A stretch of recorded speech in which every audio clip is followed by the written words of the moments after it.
Les, we want to talk today about overcoming insurmountable odds. When things seem bigger than what you can handle. It's one thing to believe or to get out of a $5 jam. It's another thing to get out of a $5,000 jam or a $50,000 jam. Or it's one thing to have a headache and know you can take an aspirin. It's another thing to have a doctor give you a report that what you have is quote-unquote incurable. And we want to look at, what do you do when things seem bigger than you are? You don't know any natural way out of the situation. Take, for instance, something everybody's familiar with, money. What happens when you say you need $1,200 by next week and you have no natural way of getting that money? What do you do? There most certainly are times when we feel like that. When you say, I don't have any idea whatsoever of what I'm going to do to pull this out. Now, I've been in situations like that where I had deadlines I had to meet. I didn't meet those deadlines, and I lost a car, lost a home, lights were cut off, telephone was cut off. All of those things are going to happen to you at different points in life. Now, the question is, what does it really mean? It really doesn't mean anything. It's not important at all. It's just a temporary inconvenience, because all of those things can be corrected. And it's a part of the process that we all go through. Now, the challenge is, in the midst of all of these things, is, one, to stay focused on your goal, and two, to keep your expectations of making it happen, and keeping your energy positive, and relentlessly looking for ways in order to pull it out. And I guarantee you that there will be some intervention. What causes it? I don't know.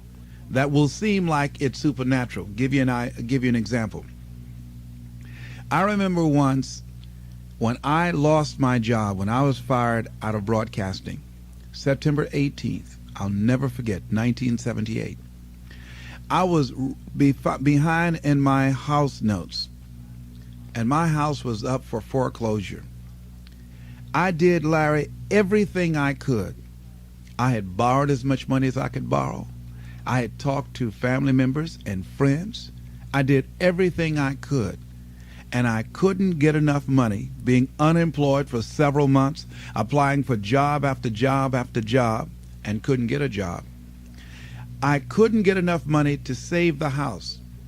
But I never felt, and this is very important, the feeling that I had, I never felt that I was going to lose that house. I wanted that house.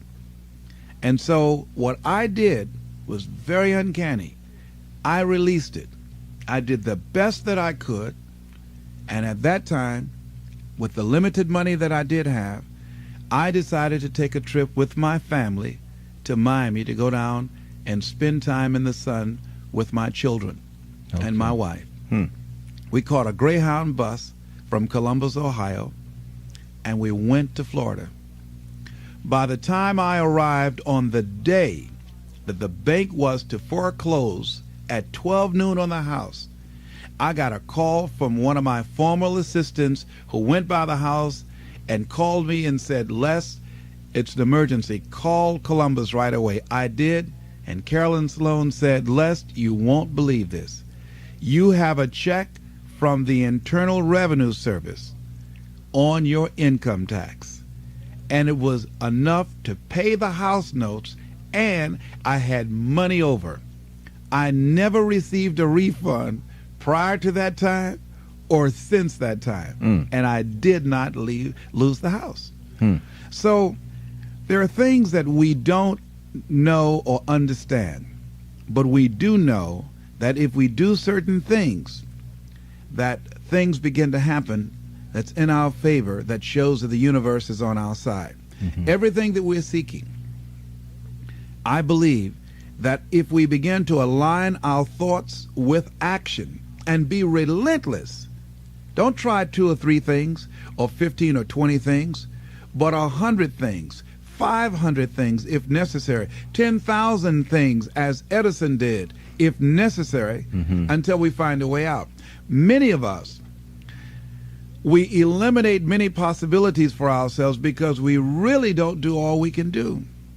I think A.L. Williams was right when he said, all we can do is all we can do, and all we can do is enough. And I think, honestly speaking, even judging from myself, and I think that my commitment is stronger than most people. But if I had to literally measure my commitment in terms of what I put forth in my dream, I would say that I might have given about 18 to 20% of what I'm really capable of. As high in consciousness as I believe that I am, comparatively speaking, where I used to be, I'm still nowhere near reaching 50% of the commitment that I can make to accelerate the growth and the development of my dream and the manifestation of the things that I know within myself that I'm capable of producing.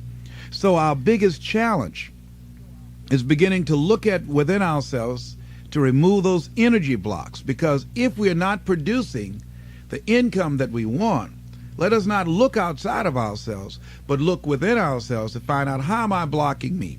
Am I really giving it all that I have?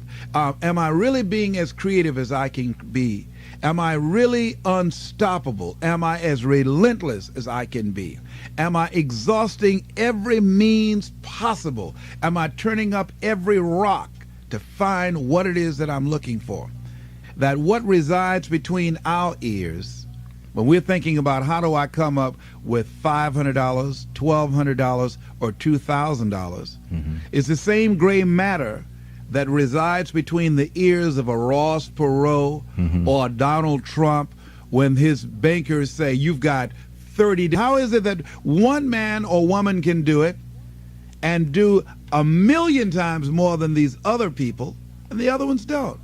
It has to be consciousness. It has to be, and when we talk about consciousness, we're talking about a collection of our thoughts, our feelings, and our emotions and experiences used as an active force to produce in our lives that which we want to produce. Because everything that exists in life, the microphones that we're speaking in, the shoes that we have on our feet, the chairs that we're sitting in, the clothes that we're wearing, the homes that we live in, the cars that we drive, all of that came out of our consciousness. That all came out of the invisible into the visible. And man was the vehicle, the outlet to produce that. When a person's pursuing their dream and they are stopped by, there's many people that say, well, I tried it, but it didn't work. Yes. I tried it, but it didn't work. Apparently something stopped them in midstream in pursuing their dream. Yes. And most likely, don't you think it was something that they felt they couldn't surmount? It seemed as though they were stuck and there was no way out, so therefore they give up and say it didn't work? They drew a line. See, wherever we are stopped in our dream, we stopped at a place called willingness. Anybody that has fallen short of their goals, they ran into something that they were not willing to handle. Because in order to reach your dream, in order to make things happen, there must be a willingness to do what is required. If the need is to raise $2,000, and let's say you have a set of tapes for $40, are you willing to make 200 calls a day? Are you willing to stand on a corner and talk to people and say, listen, I've got a set of tapes here that can change your life?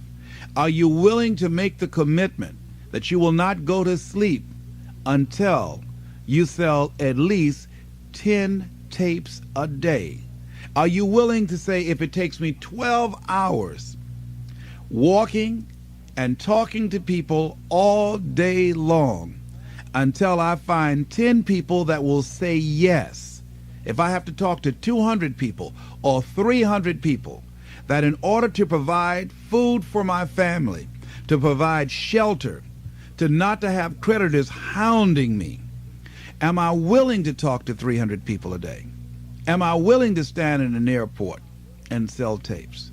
Am I willing to go out and make calls again and again and again? Am I willing to knock on doors? Am I willing to do that? See, if we have some skill, some ability, some knowledge or some product, then the only thing that's between us and what we want to generate is our willingness to expend the energy to produce the results that we want. Am I willing to wash cars? Am I willing to scrub floors? Am I willing to wash dishes? Am I willing to go out and speak or do seminars or workshops? What am I willing to do with my energy, my time, and my knowledge to produce the results?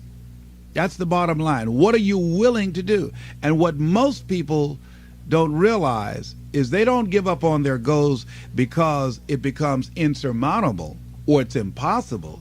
Is that they just looked at what they wanted and they just decided within themselves, consciously or unconsciously, I'm not willing to produce this result. Are you willing to say that I need $2,000 between now and next week, and come hell or high water, I will produce that? That's the bottom line. Because the only thing that counts in life are results, not reasons of why you didn't do it, but results. That's the only thing that counts. And we are capable of producing results. That's it. That's the bottom line. Are you willing to honor your commitment to do that? What are you willing to do? Mm-hmm. How many floors are you willing to mop? How many shoes are you willing to shine? How many phone calls are you willing to make? How many sales are you willing to make? How many jobs are you willing to hold? How much service are you willing to provide? Isn't there a difference between working hard and working smart? Without any questions. But see, here's the thing, though, Larry, that most people don't keep their commitments. They are not willing to be a no matter what person. That I'm going to make this happen no matter what. Most people use escape routes for themselves. Most people have something that they could point to justify why they haven't produced the results. Some reason. Well, people weren't buying. Or the economy is soft. Somebody somewhere is buying. Somebody somewhere is spending some money. So as we begin to look at where we are, every time when I was working on developing my dream, and I knew that I had to do something, that I had to do it, I was always able to pull it out. Because I started thinking, if a Walt Disney can do it, if a John D. Rockefeller can do it, then I can do it. Am I to believe that they have some license of exclusivity on producing wealth or producing results that I don't have? I think that it was a key given to us. I was reading the book called Succeeding Against the Odds by John H. Johnson. Good book. He said, "For it is the most enduring element of our faith that I must conclude this speech by saying that men and women are limited not by the place of their birth, not by the color of their skin, but by the size of their hope." What is the size of your hope? As we begin to look at what it is we want to produce in our lives, I think another question could be asked, or to paraphrase what he said, what is the size of our commitment to make it happen? See, when you ask people to become a no matter what person, something inside of them begins to tremble because of the fact that we aren't accustomed to saying, I'm going to make this happen. Most people won't do that. Won't take that kind of stand and saying, I'm going to make this happen no matter what. Most people won't do that. That takes energy. That takes conviction. That takes a determination and a mindset. I'm going to do this. And I say that once you make the commitment, and that's what Goethe meant, and that whole piece that he says about commitment, he says, once you make a commitment, providence moves too. All kinds of things happen that never would have happened. A whole stream of things happen that you could never anticipate it. I know that. And I think that Longfellow was right, who said, if you go to the gate and you knock loud enough and long enough, somebody's going to answer. And that's the same thing with anything else in life. If you knock long enough and hard enough, somebody's going to answer. Now, there's something inside of them, but suppose they don't answer. I say to you, they will. But you must know that. You must know that. Your knowing that and feeling that throws the doors open for you. Most people are victims of the personal power of others, but never activated by their own personal power.